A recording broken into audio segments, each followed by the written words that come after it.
खेलों की खबरों की जानिब। इंटरनेशनल क्रिकेट काउंसिल (ICC) और बांग्लादेश क्रिकेट बोर्ड (PCB) ने इन रिपोर्ट्स को मुस्तरद कर दिया है जिनमें दावा किया गया था कि पाकिस्तान 2023 के वर्ल्ड कप के मैचेस बांग्लादेश में खेल सकता है।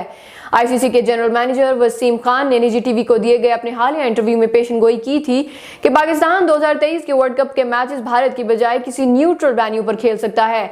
वसीम खान का कहना था कि मुझे नहीं लगता कि पाकिस्तान अपने वर्ल्ड कप के मैचेस भारत में खेलेगा। मुझे लगता है कि वो मैचेस भी भारत के एशिया कप के मैचों की तरह न्यूट्रल वेन्यू पर होंगे। ताहम क्रिकेट की मारूफ वेबसाइट क्रिकेट बज़ की एक रिपोर्ट के मुताबिक ICC ने अपने जनरल मैनेजर के बयान से लाताल्लुकी का इजहार कर दिया।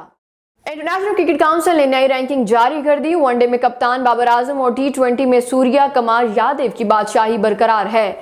ICC की जारी करदा नई रैंकिंग के मुताबिक मेंस वनडे रैंकिंग में इमामुल हक और क्विंटन डी कोक बिलतरतीब 740 पॉइंट के हमरा मुश्तरका तौर पर तीसरी पोजीशन पर बराजमान है। रेसी वैन डेडेसन 777 पॉइंट्स के साथ दूसरी पोजीशन पर मौजूद हैं। इसी तरह T20 की आलमी रैंकिंग में भारत के सूर्या 906 रेटिंग पॉइंट्स के साथ पहली, मोहम्मद रिजवान 811 पॉइंट्स के साथ दूसरी, डेवन कॉनवे 768 पॉइंट्स के हमरा तीसरी, जबकि कप्तान बाबर आजम 755 पॉइंट्स के साथ चौथी पोजीशन पर काबिज हैं। पाकिस्तान और न्यूजीलैंड के दरमियान होने वाली सीरीज के शेड्यूल में एक बार फिर तब्दीली का इम्कान है। कराची में 4 की बजाय 3 वनडे मैचेस कराने की तजवीज़ ज़ेर गौर है। पाकिस्तान और न्यूजीलैंड के दरमियान सीरीज का आगाज 14 अप्रैल से होगा।